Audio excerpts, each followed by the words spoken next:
എല്ലാവർക്കും നമസ്കാരം. Welcome to Dev stocks. എനിക്ക് ഒരുപാട് ഇഷ്ടപ്പെട്ട ഞാൻ ഒരുപാട് നാളായിട്ട് പോകണമെന്ന് ആഗ്രഹിച്ച ഒരു സ്ഥലത്തേക്കാണ് ഇന്ന് ഞാൻ പോകാൻ പോകുന്നത്.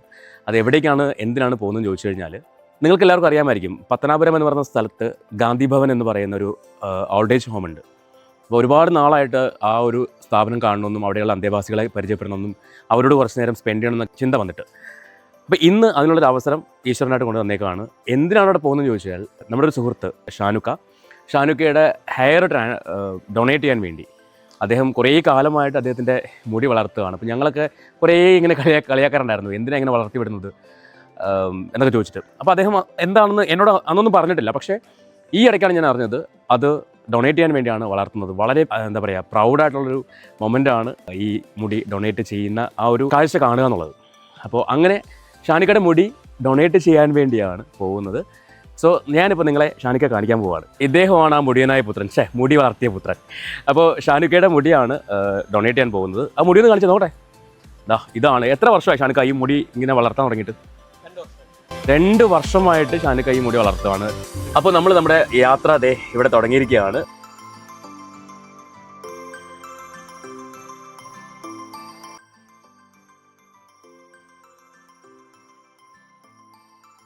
നമ്മുടെ സാരഥി എന്ന് പറയുന്നത് നമ്മുടെ മനോജേട്ടനാണ്. മനോജേട്ടൻ ഒരു സോഷ്യൽ ആക്ടിവിസ്റ്റ് ആണ്, ഒപ്പം ഒരു ഡബ്ബിംഗ് ആർട്ടിസ്റ്റും കൂടിയാണ്, ഞങ്ങളുടെ കൊളീഗാണ്. പിന്നെ എൻ്റെ തൊട്ട് ബാക്കിയിരിക്കുന്നത് വിനോദേട്ടൻ. തലേന്ന് കാണിക്കൂ. ഇത് വിനോദേട്ടൻ. പിന്നെ അതിനടുത്തിരിക്കുന്നത് നമ്മുടെ ഷാനുക്കയാണ്. പിന്നെ മഹേഷ് ബ്രോയും ഒരു ഡബ്ബിംഗ് ആർട്ടിസ്റ്റ് ആണ്. അപ്പോൾ ഞങ്ങൾ 5 പേരും കൂടിയാണ് ഇപ്പോൾ ഈ യാത്ര ഇവിടെ തുടങ്ങിയിരിക്കുന്നത്.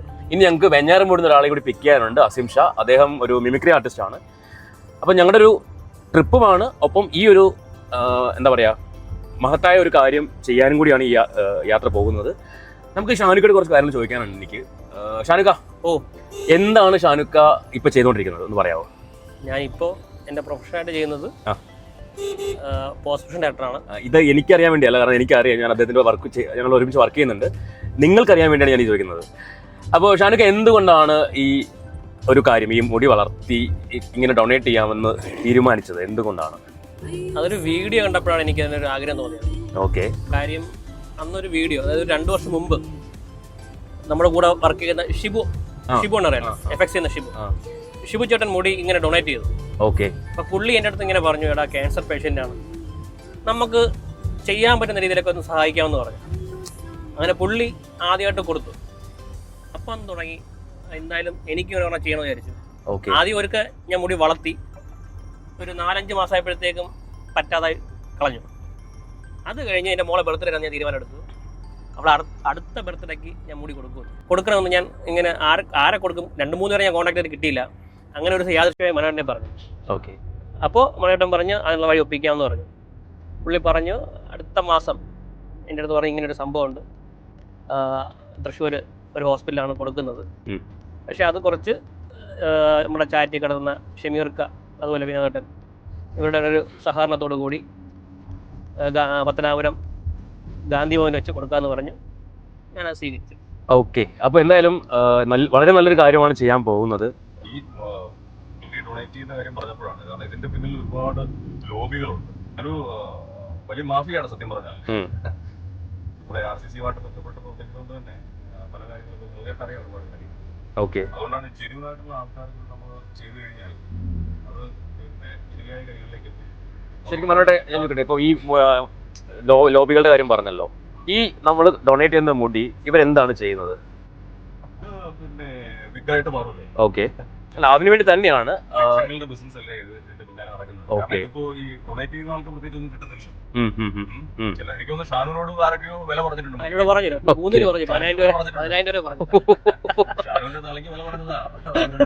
ശരിക്കും ബ്ലഡ് ഡോണേഴ്സ് ലോബി പോലെ തന്നെയാണ് അല്ലേ? ഓക്കെ. തീർച്ചയായിട്ടും. തിരുവനന്തപുരത്തൊക്കെ നമ്മൾ നോക്കിക്കഴിഞ്ഞാൽ വളരെ കുറഞ്ഞ ആൾക്കാർ മാത്രമേ ജെന്യൂനായിട്ട് ചെയ്യുന്നുള്ളൂ. ചെയ്യുന്നുണ്ട്. അതുപോലെ വേറെ 1-2 നമുക്കറിയാവുന്ന കുറെ 2-3 ഓർഗനൈസേഷൻസ് ഉണ്ട് നന്നായിട്ട് ചെയ്യുന്നവര്. ഓക്കെ.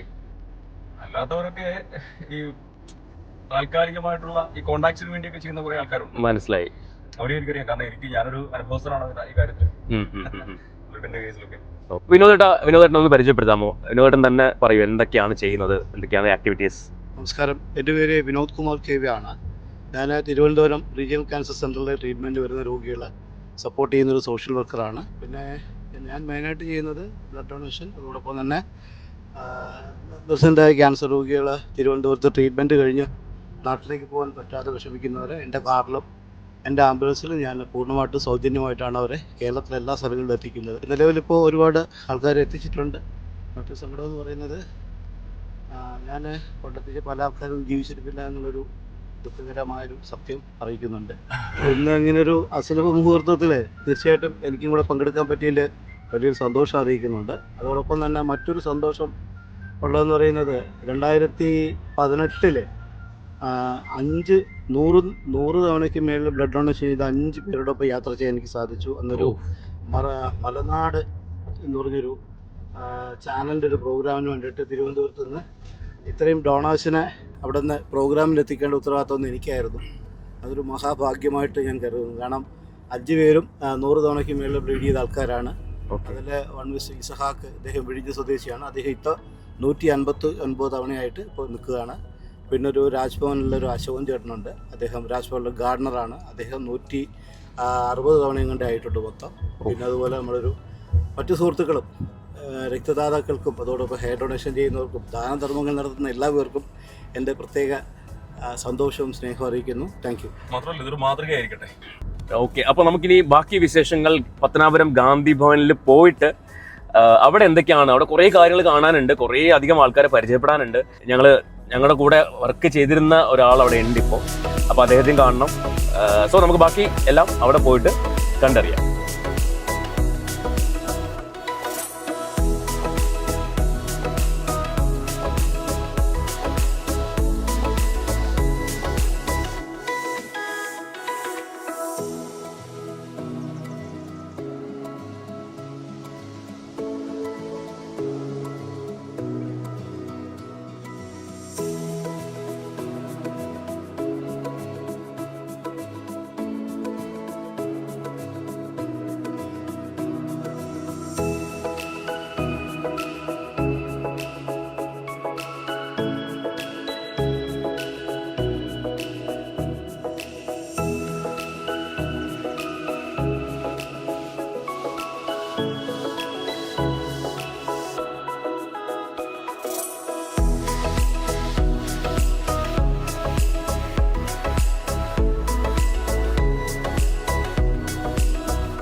നിനക്കെന്നുമുറങ്ങിടാനൊരു ചിപ്പിയാനിയമ്മ, കാറ്റരിയും കൈവളകൾ കിളുകിഴഞ്ഞി കനിയാടി വരും നേരം കാതുതിരനിയമ്മ, പിച്ച വയ്ക്കും കൺമണിയേ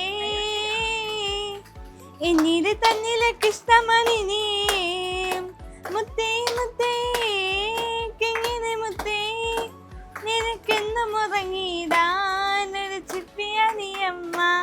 മിന്നാമിനുങ്ങി മിന്നും മിനുങ്ങി എങ്ങോട്ടാ നീ തിരക്കം, നീ ചലച്ചല്ലേ പേടിയാവല്ലേ, കൂട്ടിനു ഞാനും വന്നോട്ടെ. മിന്നാമിനുങ്ങി മിന്നും മിനുങ്ങി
നിങ്ങളോടൊപ്പം ഇന്ന് ഈ ദിവസം ഇവിടെ നിൽക്കാൻ സാധിച്ചതിൽ ഒരുപാട് സന്തോഷം. അതിൽ നമ്മുടെ മനോജേട്ടനോടും അനീഷിനോടും ഷാനോ നമുക്കിവിടെ മുടി ഡൊണേറ്റ് ചെയ്യാൻ വേണ്ടി വന്നതാണ്. ആ ഒരു വലിയ മനസ്സിന് അദ്ദേഹത്തിന് നല്ലൊരു ക്ലാപ്പ് കൊടുക്കണം. അതുപോലെ വിനോദേട്ടൻ, നമ്മുടെ മഹേഷ്, എല്ലാവരും സിനിമയിലും സീരിയലിലൊക്കെ നിങ്ങൾ കാണുന്ന ഡബിങ് സീരിയലിലെ നായകന്മാർക്ക് ഡബ് ചെയ്യുന്ന ആൾക്കാരാണ് ഇരിക്കുന്നത് കേട്ടോ. സാന്ത്വനം സീരിയലിലെ മെയിൻ കഥാപാത്രമാണ് അഭീഷ്. സാന്ത്വനം അത് ശബ്ദപ്പെടുത്തുന്നത് ഇദ്ദേഹമാണ്. സാന്ത്വനത്തിലെ ആകാശിന് ശബ്ദം കൊടുക്കുന്നത് മഹേഷാണ്. ഓക്കെ, അപ്പോ ഇദ്ദേഹമാണ് സീരിയലുകളെല്ലാം എഡിറ്റ് ചെയ്ത് അത് ഇവരെ കൊണ്ട് പറയിപ്പിച്ച് നിങ്ങൾ കാണാൻ വേണ്ടി മനോഹരമാക്കി വിടുന്നത് ഷാനുവാണ്. ഓക്കെ, അനീഷും മികച്ച ഒരു ഡബിംഗ് ആർട്ടിസ്റ്റാണ്. ഓക്കെ, അപ്പോൾ ഞാനും ഡബിംഗ് ആർട്ടിസ്റ്റാണ്, എന്നാൽ പോലും മിമിക്രി കലാകാരനാണ്. നമുക്ക് ഇന്ന് നിങ്ങളെ കാണാൻ വേണ്ടിയിട്ട് സിദ്ദിഖ് ലാലിലെ ലാൽ സാർ ഇവിടെ വന്നാൽ നമ്മോട് നിങ്ങളുടെ എന്തായാലും പറയുന്നത്. ഓക്കെ, സിദ്ദിഖ് ലാലിലെ ലാൽ സാർ. ഒരുപാട് സന്തോഷമുണ്ട് ഇവിടെ എത്തിച്ചേരാൻ സാധിച്ചതിൽ. എന്റെ ഈ ആദ്യ ഫലനില് എന്റെ നല്ല സുന്ദരി കുട്ടികൾക്കും സുന്ദരന്മാർക്കും എന്റെ എല്ലാവിധ merry Christmas and happy new year എല്ലാവരും നമ്മളും നേരിടും. സാധാരണ ഞാൻ നിങ്ങൾക്ക് പോയി കഴിഞ്ഞാൽ ഒരു പാട്ടൊക്കെ പാടാറുണ്ട്. നിങ്ങൾക്ക് യൂട്യൂബിൽ പാടിയ ഒരു പാട്ട് പാടാം. മനസ്സിൽ കുഴുകുന്ന പെണ്ണ് ശഹനായി കേൾക്കുന്ന കണ്ണ് അവളെ കണക്കൂട് സാരംഗി പാടുന്ന പൊന്ന്. Thank you. Okay. Happy Christmas.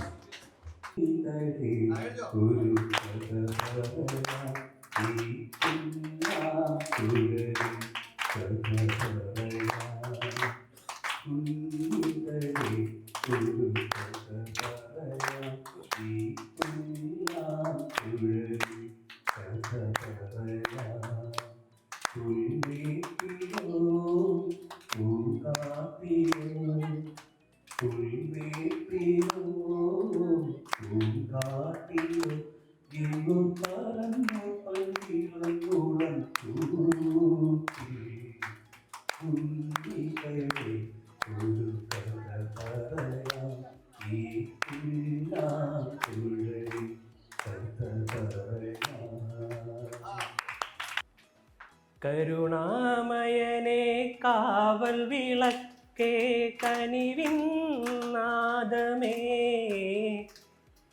കരുണാമയനെ കാവൽ വിളക്കേ കനിവിൻ നാദമേ, അശരണരാകും ഞങ്ങളെ എന്നും അങ്ങിൽ ചേർക്കണേ, അഭയം നൽകണേ.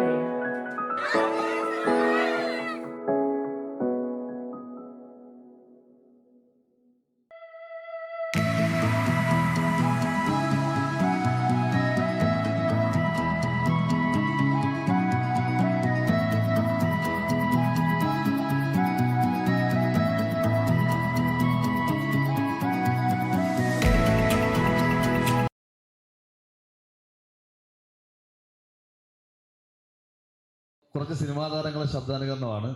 ഈ കലാകാരന്മാർ കടവും കൈയടിയും ചോദിച്ചു വാങ്ങിക്കും. അത് ഞാനും ചോദിച്ചു വാങ്ങും. അപ്പോൾ ഇഷ്ടപ്പെടുകയാണെങ്കിൽ കൈയടിക്കുക. ഓക്കെ, ഇഷ്ടപ്പെട്ടില്ലെങ്കിലും കൈയടിക്കുക. Okay, thank U.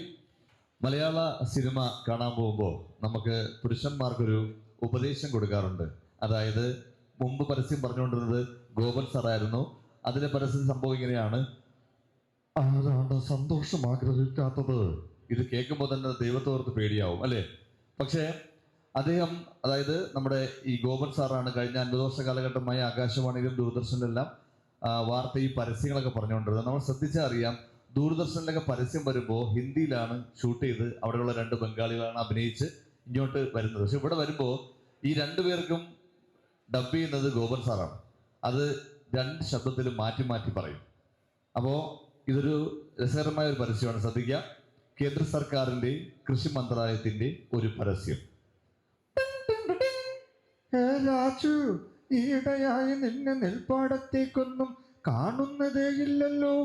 നോക്കൂ ഗോപാല, കേന്ദ്ര സർക്കാർ കർഷകർക്കായി അണിയിച്ചൊരുക്കിയിരിക്കുന്ന കർഷക ബന്ധു കാർഡ് വാങ്ങിക്കുവാൻ പോയതാണു ഞാൻ. ഓഹോ, അങ്ങനെയോ? ഇതുകൊണ്ട് എന്താണ് പ്രയോജനം? നോക്കൂ ഗോപാല, ടോൾ ഫ്രീ നമ്പറായ 180446478674 ഈ നമ്പറിലേക്ക് ഡയൽ ചെയ്യൂ. ഇതെല്ലാം വലിയ ചിലവുള്ള കാര്യമല്ലേ? ഹാ ഹാ ഹാ. നോക്കൂ ഗോപാല, ഇത് തികച്ചും സൗജന്യമാണ്. കേന്ദ്ര സർക്കാരിനായി കൃഷി മന്ത്രാലയം. Thank you. നമുക്കിനി തമിഴ് സിനിമയിലേക്ക് പോയി കഴിഞ്ഞാൽ ഏറ്റവും കൂടുതൽ വില്ലൻ കഥാപാത്രങ്ങൾ ചെയ്തിട്ടുള്ള താരമാണ് ശ്രീ പ്രകാശ് രാജ്. അദ്ദേഹത്തിന് ഒരുപാട് തെലുങ്ക് കന്നഡ സിനിമകൾ മലയാളത്തിലേക്ക് വരുമ്പോൾ ഡബ് ചെയ്യാനുള്ള ഭാഗ്യം ഉണ്ടായിട്ടുണ്ട്. അപ്പോൾ പോക്കിരി എന്ന സിനിമയിലെ പ്രകാശ് രാജിന്റെ ശബ്ദം അനുസരിക്കുക. പോക്കിരി എന്ന സിനിമയിലെ പ്രകാശ് രാജ്. என்ன பண்ணுவ என்ன கோர்ட்டு கொண்டிக்க வைப்ப ஆனா என்ன சொல்லுவோம் தெரியுமா? நானும் அமிதாப் பச்சன் க்ளோஸ் ஃப்ரெண்ட் சொல்லுவேன். எவனஸ் அவர் அந்த வீடியோ இருக்கு. உங்களை சூப்பர் ஸ்டார் ரஜினிகாந்தன் நானும் பிசினஸ் பார்ட்னர் சொல்லுவேன். எவனஸ் நம்ம கட்டுப்பிடிச்ச விடுறே. தூங்காது தம்பி தூங்காது சொல்லா. I love you. Thank you. മലയാള സിനിമയിൽ അല്ലെങ്കിൽ 1986-87 കാലഘട്ടങ്ങളിൽ മലയാള സിനിമയിലും തമിഴ് സിനിമയിലും തെലുങ്ക് സിനിമയിലും ഹിന്ദി സിനിമയിലും ഒരേ സമയം സൂപ്പർ സ്റ്റാർ ആയിരുന്ന താരമാണ് സകലകലാവല്ലഭൻ ശ്രീ കമൽഹാസൻ. അദ്ദേഹത്തിൻ്റെ ഇടക്കാലത്തിറങ്ങിയ ഒരു സിനിമയാണ് ആളവന്താൻ എന്ന സിനിമ. അതായത് 2 ഡബിൾ റോളാണ് അദ്ദേഹം അഭിനയിച്ചത്. അതിൽ മൊട്ട കഥാപാത്രം, വില്ലൻ കഥാപാത്രം ചെയ്ത കമൽഹാസനാണ്. നന്ദു എന്ന കഥാപാത്രം. അപ്പോൾ ആളവന്താൻ എന്ന സിനിമയിലെ കമൽഹാസൻ.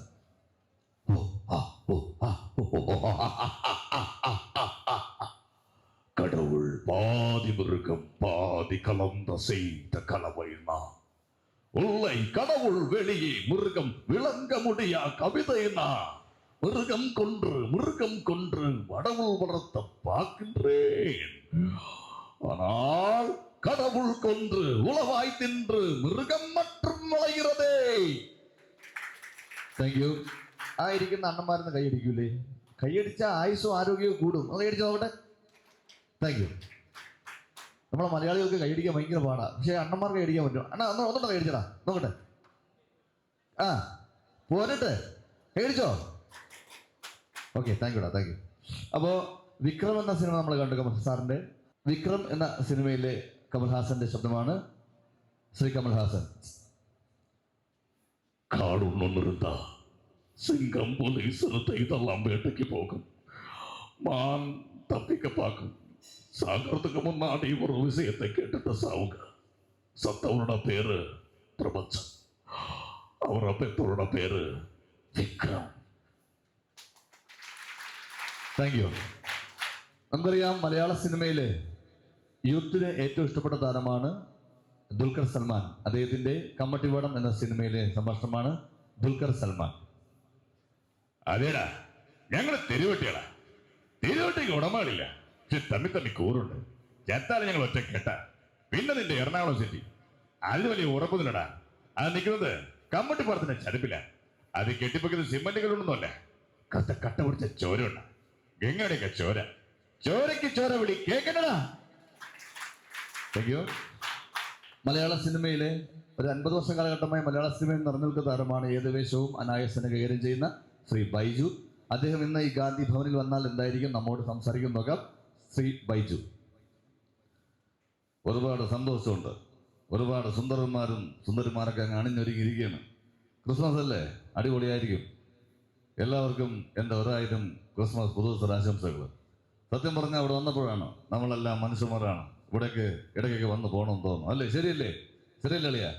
അപ്പോൾ എല്ലാവർക്കും 1000 ക്രിസ്മസ് പുതുവത്സര ആശംസകൾ. Thank you very much. 1000 കോടി നേടിയ ആദ്യ ഇന്ത്യൻ സിനിമയാണ് ബാഹുബലി എന്ന സിനിമ. ബാഹുബലി 2 പാർട്ട് ഇറങ്ങിയിട്ടുണ്ട്. അതിലെ ഫസ്റ്റ് പാർട്ട് ബാഹുബലിയിലെ ആ നായകൻ പ്രഭാസാണ്. പ്രഭാസിനെ നമ്മൾ വളരെ ഇഷ്ടത്തോടെ കണ്ടു. പക്ഷേ ആ ഫസ്റ്റ് പാർട്ട് നമ്മൾ വിസ്മയത്തോടെ കണ്ടുകൊണ്ടിരുന്നത് വില്ലൻ കഥാപാത്രം ചെയ്ത കാലകേയൻ എന്ന ഒരു കഥാപാത്രമാണ്. അതിൻ്റെ ഭാഷ വേറെ ഭാഷയാണ്. അത് പഠിക്കാൻ ഞാൻ ഒരാഴ്ച എടുത്തു. അതിൻ്റെ അർത്ഥം എന്നോട് ചോദിക്കൽ എനിക്ക് അറിഞ്ഞൂടാ. അപ്പോൾ ബാഹുബലിയിലെ വില്ലൻ കാലകേയൻ.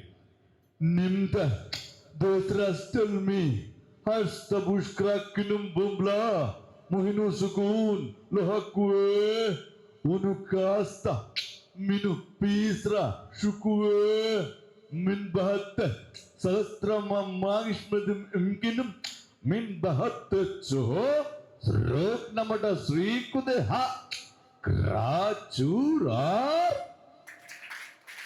അയ്യോ. അവസാനമായിട്ട് നമുക്കറിയാം ആമീൻ എന്ന സിനിമയിലെ ആ സിനിമയിലൂടെ തന്നെ നമുക്ക് ഏറെ ഇഷ്ടപ്പെട്ട താരമാണ് ജോയി മാത്യു. ഒരുപാട് വില്ലൻ കഥാപാത്രം ചെയ്ത താരമാണ്, സംവിധായകൻ കൂടിയാണ്. അപ്പൊ അദ്ദേഹത്തിന്റെ ആമീൻ എന്ന സിനിമയിലെ ഫാദർ ഒറ്റപ്ലാക്കൻ എന്ന കഥാപാത്രം. കുമരങ്കരി പള്ളി വികാരി ഫാദർ എബ്രഹാം ഒറ്റപ്ലാക്കന. പള്ളി പൊളിക്കണോ, ബാൻഡ് പിടിച്ചു വിടണോ, സോളമണി ശോഷനെ കെട്ടിച്ചെടുക്കണോ, ഇങ്ങനെയുള്ള എൻ്റെ അന്തിമ തീരുമാനം ഈ ഞാൻ തന്നെ ആയിരിക്കും.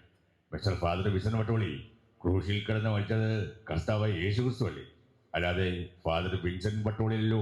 അവനെ ഈ കാര്യം പറഞ്ഞ് കുമരങ്കരി പോകണ്ട, പള്ളിയിൽ നിന്ന് തുടങ്ങുന്നോടാ സോളമാ. Thank you very much. ഞാൻ ചെറിയൊരു കവിതയാണ് പാടാൻ പോകുന്നത്. ഒരു കവിത കൂടി ഞാൻ എഴുതി വയ്ക്കാം, എൻ്റെ കനവിൽ നീ എത്തുമ്പോഴോ മനിക്കാം. ഒരു കവിത കൂടി ഞാൻ എഴുതി വയ്ക്കാം, എൻ്റെ കനവിൽ നീ എത്തുമ്പോഴോ മനിക്കാം. ഒരു മധുരമായെന്നും ഓർമ്മ വയ്ക്കാം, ചാരുഹൃദയാഭിലാഷമായി കരുതി വയ്ക്കാം. കനലായി നീ നിന്നിരിഞ്ഞൊരാ നാളിലെന്നരകൾ നാലരകൾ നിനക്കായി തുറന്നു. കനലായി നീ നിന്നിരിഞ്ഞൊരാ നാളിലെന്നരകൾ നാലരകൾ നിനക്കായി തുറന്നു. നറുപാൽ കുടം ചുമന്നെത്രയോ മേഘങ്ങൾ, നറുപാൽ കുടം ചുമന്നെത്രയോ മേഘങ്ങൾ മനമാറുവോളം നിറമാരി പെയ്തു. കറുകത്തടത്തിലെ മഞ്ഞിൻ കണം തൊട്ടു കണ്ണെഴുതുമാവയൽ കിളികൾ, കറുകത്തടത്തിലെ മഞ്ഞിൻ കണം തൊട്ടു കണ്ണെഴുതുമാവയൽ കിളികൾ. ഓളം വകഞ്ഞെത്തുമോടി വള്ളത്തിനെ, ഓളം വകഞ്ഞെത്തുമോടി വള്ളത്തിനെ കാറ്റും മകച്ചൊന്നു പാടി. ഒരു വിളിപ്പാടകലെ നിൽക്കും ത്രിസന്ധ്യകൾ അവിടെ കുട നിവർത്തുമ്പോൾ, ഒരു വിളിപ്പാടകലെ നിൽക്കും ത്രിസന്ധ്യകൾ അവിടെ കുട നിവർത്തുമ്പോൾ. ഒടുവിലൻ രാഗത്തിൽ നീ അലിഞ്ഞു,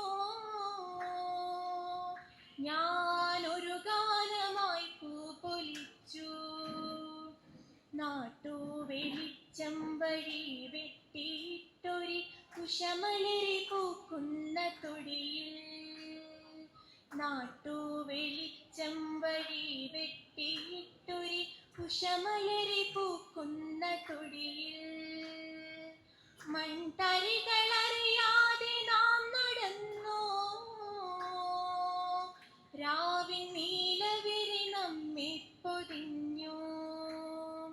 ഹൃദയമാകാശ ചരുവിലാത്താരകം കൺചിമ്മി നമ്മെ നോക്കുമ്പോൾ, ഹൃദയമാകാശ ചരുവിലാത്താരകം കൺചിമ്മി നമ്മെ നോക്കുമ്പോൾ. ഒരു മാത്ര കൂടെ നീ ഇവിടെ നിന്നാൽ ഞാൻ ജനമൃതികളറിയാതെ പോകും. ഒരു കവിത കൂടി ഞാൻ എഴുതി വയ്ക്കാം, എൻ്റെ കനവിൽ നീ എത്തുമ്പോഴോ മനിക്കാം. ഒരു മധുരമായെന്നും ഓർമ്മ വയ്ക്കാം, ചാരുഹൃദയാഭിലാഷമായി കരുതി വയ്ക്കാം. നന്ദി. അപ്പോൾ ഇതുവരെ നിങ്ങൾ കണ്ടത് ഗാന്ധി ഭവൻ എന്ന് പറയുന്ന വലിയൊരു സ്വർഗത്തിലെ കാഴ്ചകളാണ്. ശരിക്കും രാവിലെ 11:30 മണി മുതൽ ഇപ്പോൾ സമയം ഏകദേശം 4 മണിയായിട്ടുണ്ട്. ഇത്രയും മണിക്കൂറുകൾ വളരെയധികം എൻജോയ് ചെയ്തൊരു ദിവസമാണ്. ഈ ഗാന്ധി ഭവനിലെ കുട്ടികളോടൊപ്പം അതുപോലെ അച്ഛനമ്മമാരോടൊപ്പം നമുക്ക് ചിലവഴിക്കാൻ പറ്റി. ശരിക്കും എനിക്ക് ഇഷ്ടപ്പെട്ടൊരു കാര്യം ഇവരുടെ ഹോസ്പിറ്റാലിറ്റി ആണ്. ഞങ്ങൾ വന്ന സമയം മുതൽ ഇവരുടെ ഓരോ സ്റ്റാഫുകളും ഞങ്ങളെ മാറി മാറി ട്രീറ്റ് ചെയ്ത് ഓരോ സ്ഥലങ്ങൾ കൊണ്ട് കാണിക്കാനാണെങ്കിലും ഓരോ ആളുകളെ പരിചയപ്പെടുത്താനാണെങ്കിലും ഒക്കെ കൂടെ നിന്ന യാതൊരു മടുപ്പും കാണിക്കാതെ ചിരിച്ച മുഖത്തോടെ തന്നെ ഞങ്ങളെ വെൽക്കം ചെയ്ത സമയം മുതൽ അവസാനം വരെ ഞാൻ വന്നിട്ട് കിതയ്ക്കുന്നുണ്ട്. ഒന്ന് ഓടേണ്ടി വന്നു. അപ്പോൾ അവസാനം വരെ ഞങ്ങളെ ട്രീറ്റ് ചെയ്ത ഇവിടുത്തെ സ്റ്റാഫുകളോടും അതുപോലെ തന്നെ ഈ ഒരു ഇവിടുത്തെ മാനേജ്മെൻറ്റ് വളരെ നല്ലൊരു മാനേജ്മെൻറ്റാണ്. സോ നിങ്ങൾക്കും ഗാന്ധി ഭവൻ സന്ദർശിക്കാം. ഈ വീഡിയോ നിങ്ങൾക്ക് ഇഷ്ടപ്പെടുന്നു വിചാരിക്കുന്നു. ഒരുപാട് നല്ല നല്ല കാഴ്ചകൾ നമ്മൾ കണ്ടു, ഒരുപാട് നല്ല നല്ല പ്രോഗ്രാംസ് കണ്ടു. സോ മറ്റൊരു വീഡിയോയുമായിട്ട് നമുക്ക് അടുത്ത ദിവസം കാണാം. അതുവരേക്കും ബൈ.